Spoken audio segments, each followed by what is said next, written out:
Un presidente, en la mayoría de los casos, políticamente hablando, es el jefe de Estado de una república.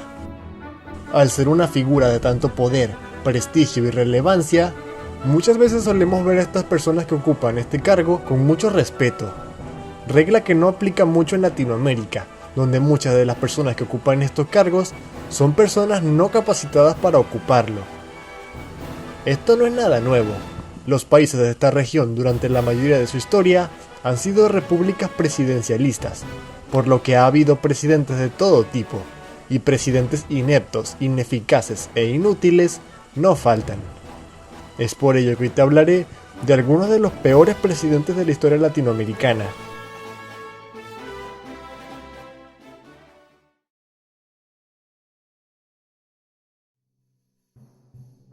Antonio López de Santa Anna. El general Antonio López de Santa Anna fue un militar y político mexicano nacido en la ciudad de Jalapa en 1794. Santa Anna fue presidente de México en alrededor de 11 ocasiones, más específicamente en 1833, de 1834 a 1835, en 1839, de 1841 a 1842, en 1843, en 1844, en 1847, de 1853 a 1855 y algunas otras fechas colindantes. Hay que mencionar que la mayoría de estas presidencias fueron a base de rebeliones o golpes de estado. Al principio, Santa Anna luchó en la independencia y en la reconquista española, saliendo vencedor y dándole mucha fama entre el pueblo mexicano, lo que más adelante le sirvió para hacerse con el poder. Dirigió a México en la Guerra de los Pasteles, donde perdió una pierna, a la que, literalmente, le hizo un funeral. Posteriormente dirigió a México en la devastadora guerra contra Estados Unidos, donde luego de sufrir varias derrotas, decidió exiliarse en plena guerra. Después de unos años, Santa Anna volvió a tomar la presidencia y tuvo una pésima administración. Ante una economía devastada, decidió crear más impuestos y aumentar los existentes. Decidió venderle más territorio a los Estados Unidos con el fin de obtener el reconocimiento de este. Aumentó más el autoritarismo en el país y persiguió a su oposición. Finalmente, en 1855, ante la presión del gobierno mexicano, renunció a la presidencia y se fue al exilio definitivamente. Sin embargo, acá no acaba todo.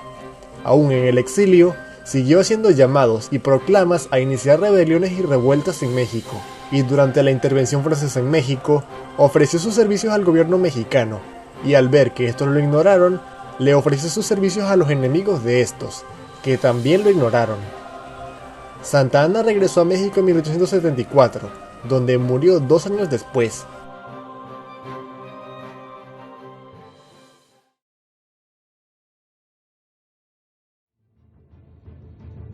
Ulises Jeurox.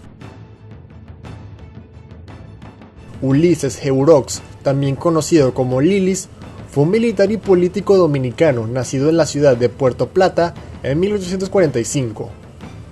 Jeurox fue presidente de la República Dominicana en 3 ocasiones, más específicamente de 1882 a 1884, en 1887 y de 1889 hasta 1899.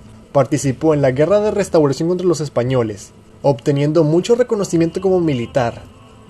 Al principio, Jeurox tuvo un gobierno institucionalmente democrático, pero no tardó mucho tiempo, hasta que mostró sus primeros rasgos dictatoriales.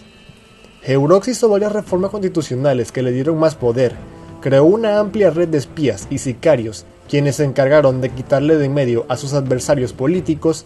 Se enriqueció a sí mismo y a todos los políticos y militares cercanos a él a base de tomar préstamos a bancos extranjeros y darle concesiones a empresas extranjeras en el país, lo que poco a poco terminaría por destruir la economía dominicana.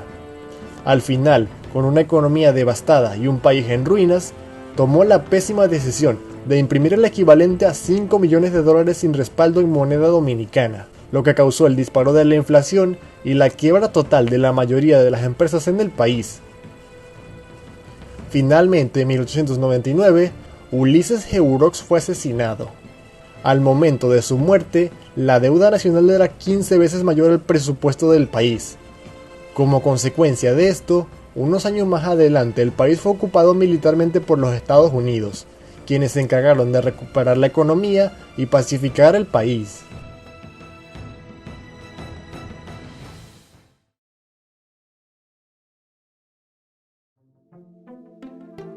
Cipriano Castro.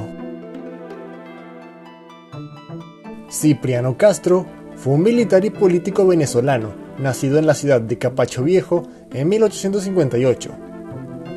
Castro fue presidente de Venezuela desde 1899 hasta 1908, después de salir triunfal de una guerra civil. Durante su gobierno, impulsó la llamada Revolución Liberal Restauradora.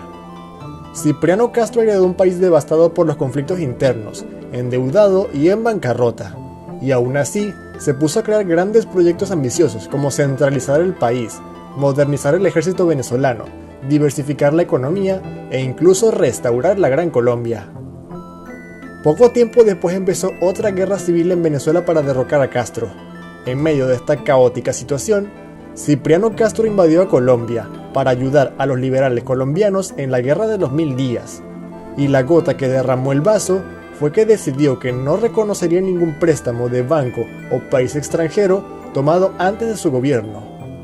Esta irresponsabilidad de la administración venezolana desató la furia del Imperio Alemán, el Imperio Británico y el Reino de Italia, quienes llevaron a cabo un bloqueo naval a Venezuela, donde destruyeron la armada venezolana y bloquearon los puertos de Venezuela exigiendo el pago de la deuda.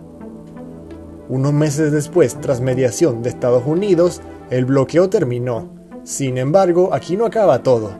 Después del bloqueo, Cipriano Castro empezó a expropiar empresas extranjeras, a romper relaciones con grandes potencias y a desafiarlas, lo que terminaría por socavar las relaciones con su principal aliado, los Estados Unidos. Finalmente, en 1908, fue derrocado mientras hacía una operación en Europa.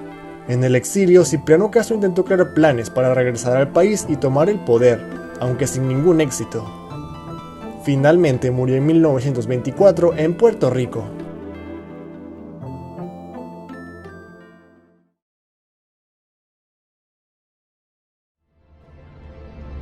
François Duvalier. François Duvalier, también conocido como Papa Doc, fue un médico y político haitiano, nacido en 1907 en Puerto Príncipe. Duvalier fue presidente de Haití desde 1957 hasta 1971, primero de forma democrática y posteriormente dictatorial. Al principio, François Duvalier fue una persona muy famosa en Haití, debido a la atención médica que le brindaba a los sectores más necesitados de su país. Ya con una gran popularidad, en Haití se celebraron unas elecciones democráticas en 1957 y Duvalier no perdió la oportunidad de postularse, ganando fácilmente. Duvalier empezó a purgar el ejército para solo dejar a los oficiales leales a él. En una de estas purgas asedió la embajada de la República Dominicana, causando una casi guerra con este país. Luego su mandato se volvió más y más represivo. Inspirado por las camisas negras de Benito Mussolini, creó una milicia conocida como Voluntarios de la Seguridad Nacional para mantener a los haitianos dominados, y esta milicia se autofinanciaba con extorsiones y crímenes. Duvalier consiguió el reconocimiento de los Estados Unidos al reprimir a grupos comunistas y así contrarrestar a Fidel Castro en el Caribe. Modificó la constitución y se proclamó como presidente vitalicio, celebrando elecciones donde él solo era el candidato y siempre sacaba exactamente el 100% de los votos. Aumentó mucho los impuestos para construirse una ciudad solo para él llamada Duvalierville e instauró un culto a la personalidad en su imagen. François Duvalier murió en 1971 en Puerto Príncipe debido a problemas de salud. Delegó el poder a su hijo, Jean-Claude Duvalier, quien a diferencia de su padre, trajo algo de estabilidad y progreso a Haití. Después de caer su hijo en 1986, el cuerpo de François Duvalier fue desenterrado y apaleado por los haitianos.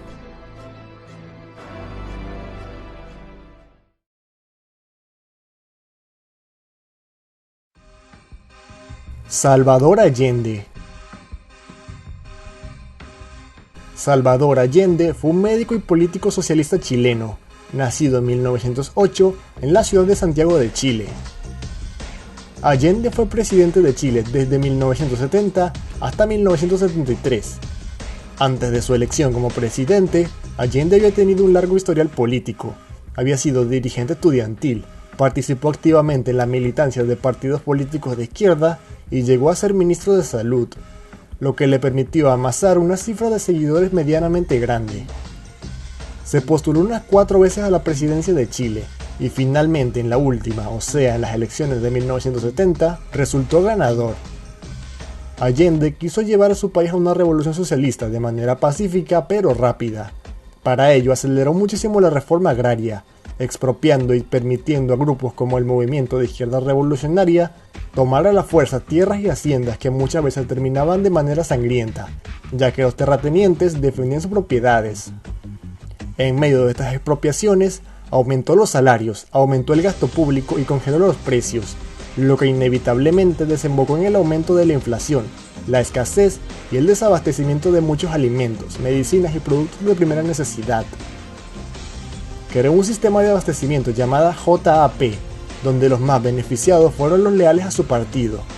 Infundió un terror psicológico entre su oposición, creó un grupo de seguridad integrado por sus amigos más cercanos exclusivamente para él, llamado Grupo de los Amigos Personales. Todas estas pésimas decisiones fiscales y sociales, sumados a un boicot de Estados Unidos, terminaron por hundir a Chile en un oscuro episodio de su historia. Finalmente, en 1973, Allende es declarado institucional por el Congreso chileno, ocurre un golpe de Estado y se suicida en medio de este. Estos fueron algunos de los presidentes que, ya sea por perseguir su beneficio personal o perseguir una ideología, terminaron por hacer llegar tiempos muy oscuros a sus respectivas naciones. Obviamente estos no son todos, hay muchísimos más. Si tú personalmente crees que faltó alguno en específico, déjalo en los comentarios para que todos podamos aprender más del tema. Si el video te gustó, por favor, dale like y suscríbete. Comparte este video con tus amigos y hasta la próxima.